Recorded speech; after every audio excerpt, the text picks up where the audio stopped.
Hey, what's up? What's up? What? What's up? There, it's me. I didn't put you up there. What?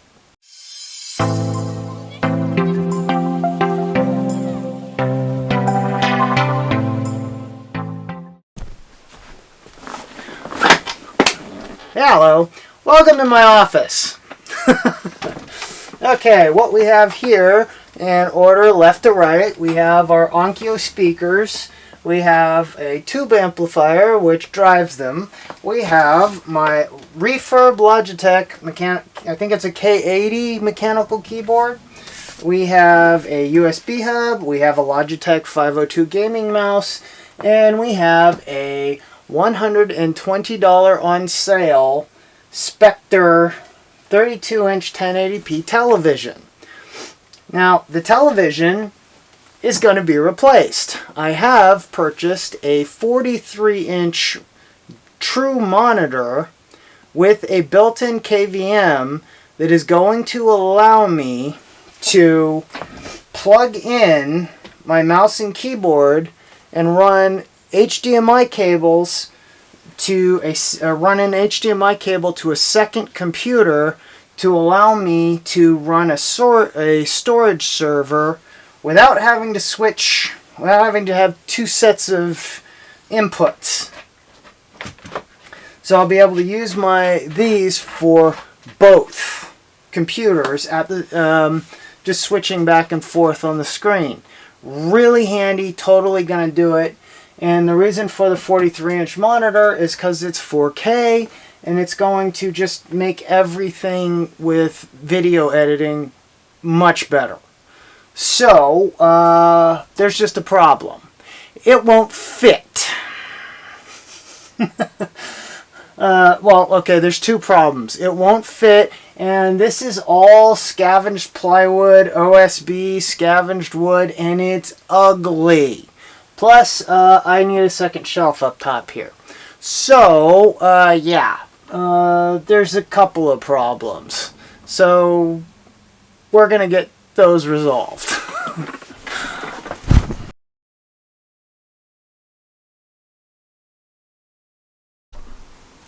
Okay, here is our plan. Now,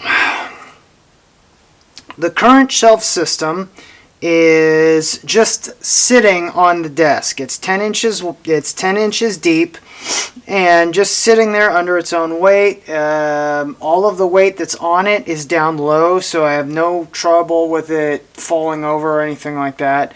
This is going to be different. You notice this A-frame we have in our plan here?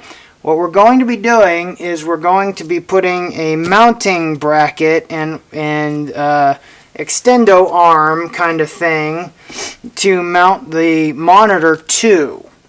And what that's going to do is that's going to put weight on this thing and make it want to fall forward. So we're going to have to clamp it to the table, this is the tabletop. So there's the desk that it's mounted to has some welded steel tubing for legs, and we're going to mount to that. Now, this is obviously where the roof is because it's an attic. Here's our second shelf. This is going to be where the Blu-ray player is going to be mounted. And the speakers are still going to be here. There's just going to be enough room for them now. Howdy! Here we have a piece of Baltic birch plywood. That's right, I'm one of the cool kids now. Getting to build something out of European imported plywood at $90 a sheet. Anyway, so this is sitting on our table saw because this wood shop also doubles as a storage shed. Yeah. I have an island 8 feet by 4 feet. It's 10 feet that way with hardwood. It's just a shelf now for hardwood. So we're working to fix that. Hopefully you'll be seeing it later. Anyway, what we're going to do with this is we're going to mark out all of our pieces and then we're going to cut it up.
Okay, so if you can see those witness marks, what we're going to be doing is I have to join these two pieces of wood together.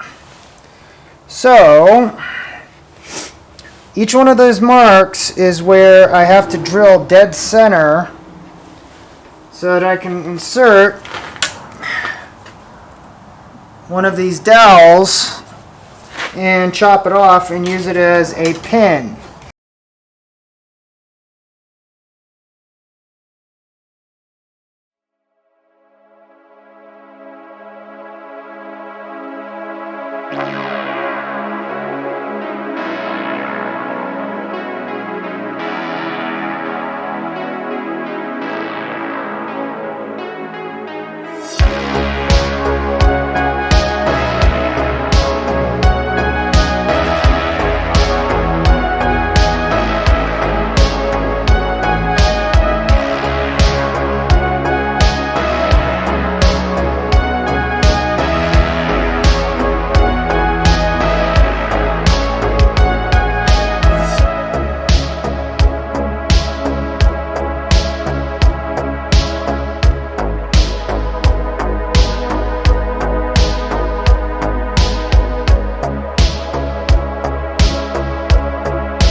So, fun stuff, in case you had any doubt as to whether or not I'm a professional furniture builder. If you look at that and you see a sort of a banana and a crookedness about that glue line where the nails are sticking up, yeah. Let's just say it wasn't a real good day around this house all around, and leave it at that.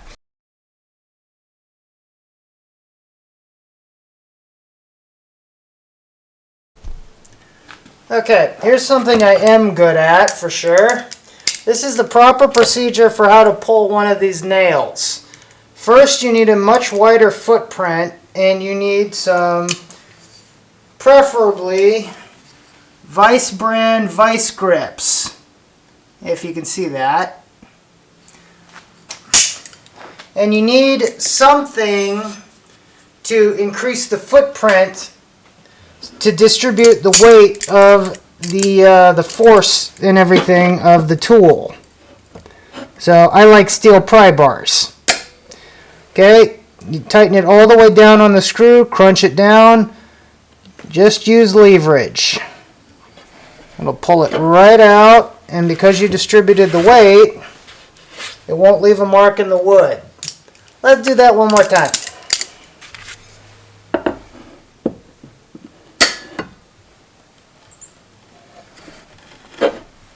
Okay, and there's no marks in there that you can't sand out.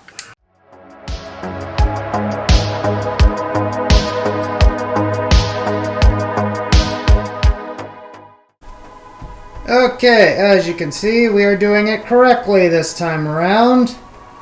3 spacers being clamped up at the top. Okay, now all I gotta do is drill and screw in the back, and we'll be good.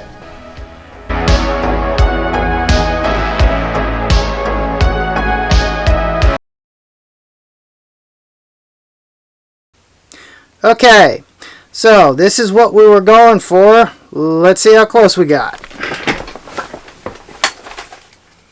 Ta-da! Okay, this is my setup. It is, of course, half-inch Baltic birch plywood. There is a vertical piece in the back that is serving as a shear wall for...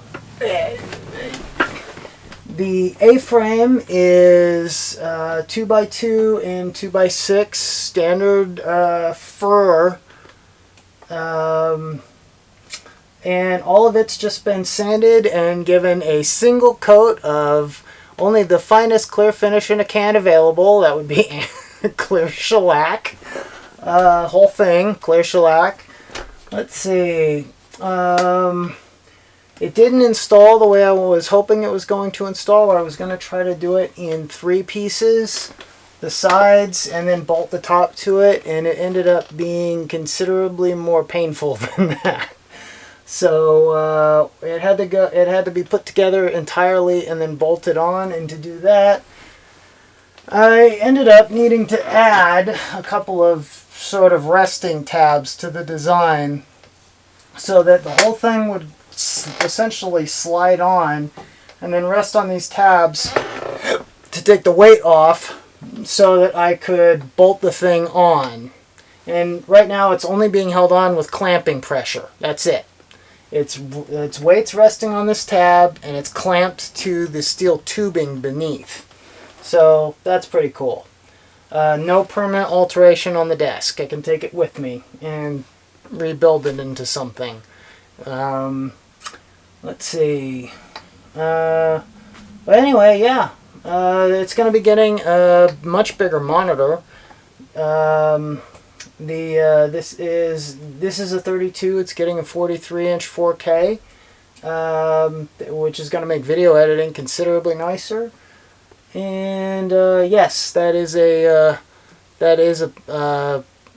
plush toy cat. And if you know the character, you get the joke.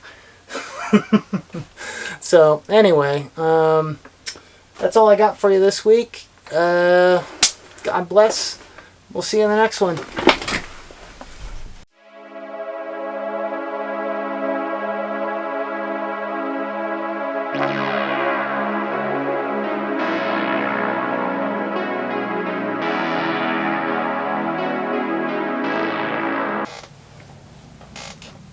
See what I deal with?